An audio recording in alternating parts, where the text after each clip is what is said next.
Hey guys, welcome to another episode of Guilty Pleasures and Memories, where I talk about a guilty pleasure song and I talk about the memories it gave me. Now, on day 6 of this day, I'm going to be talking about Ain't No Other Man by Christina Aguilera, a song that from the first time I heard it, I was really loving it. It came out when I was in high school, and it was during that period of time where I just listened to, it was nothing on the radio but standard pop songs, like pretty much like what was it? I forgot that era where there was like them franchise boys like Laffy Taffy and T-Pain being all over the radio. Like I forgot what that style of music was called. It was just after crunk, but I think it was Southern rap. It was like during the era of Southern rap, I think, and it just kind of like, and they were pretty much involved like people who had that one big song like Laffy Taffy or Party Like a Rock Star or like all that other stuff, and it just got so tiring because there was so much of it.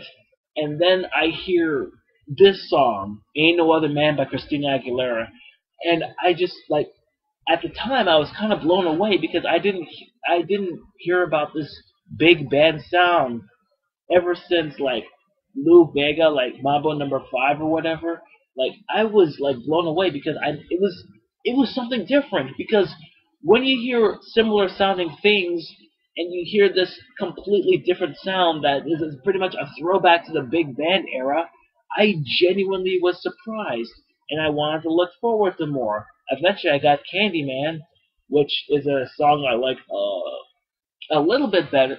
Well, about the same. I like Ain't No Other Man a little bit better, but Ain't No Other Man is like, it just reminds me of just like wanting to like dance, like genuinely just dance, like lip sing, like lip sing to the song and just dress in pretty gaudy clothing or like feminine clothing and just like flirt with people, guys and girls. Just lip sing and just like I don't feel so. I can't and no other man.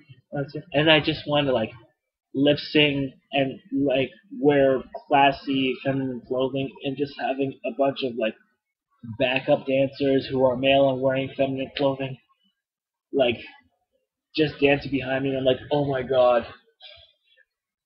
I don't know why. It just reminds, and the song is pretty damn catchy. Like anytime I listen to it, I just want to dance.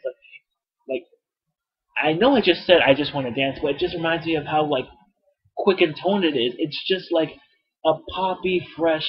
Like it feels good. The song just feels good to me because I am a kind of a big fan of kind of big band era music. Especially when it's been in a revival, like even if it's like done well, not like Lou Bega's Mambo Number Five, where it's just like, oh, we're just gonna do this, like, oh, I like this thing, I want to hear more of this.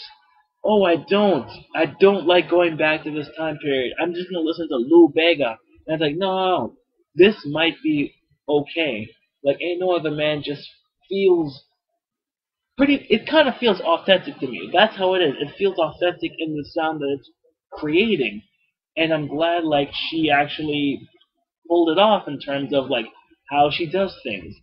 And it's actually really good for me to like go, like it just makes me want to like get up and just move around a bit and just dance again, just dance in feminine clothing and just flirt with people and just having backup dancers again, having dancers who are men who are also in feminine clothing. I've thought too much about this. I'm gonna say this up front.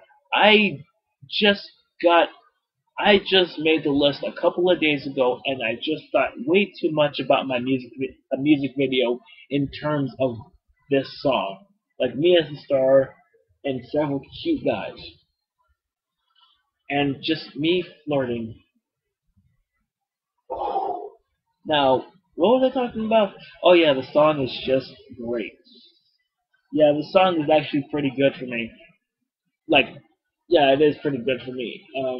It just reminds me of, you know, like I remember listening to the song when I was on my way to summer school, and the bass, like my mom was playing it on the radio in the car, was having the radio on, the song was playing, and the bass in that, it just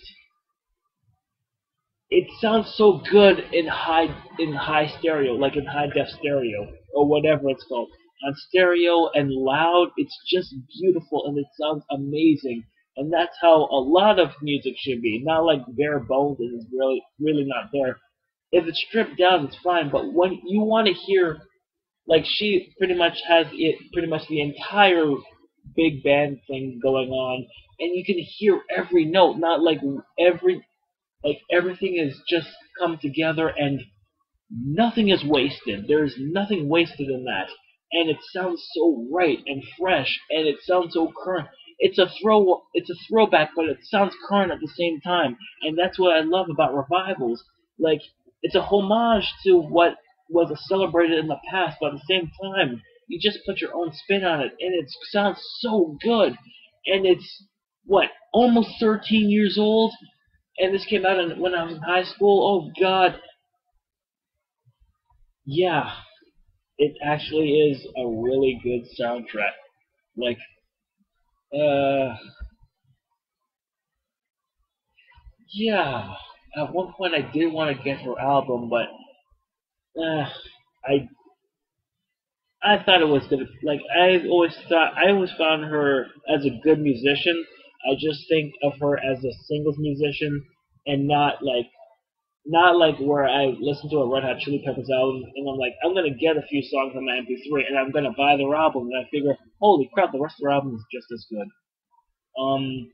Yeah, but Ain't No Other Man just reminds me of that. Just reminds me of, me dancing. Just pretty much just me being an idiot and dressing in drag and flirting. Well, some songs do that. Some songs just make you cry.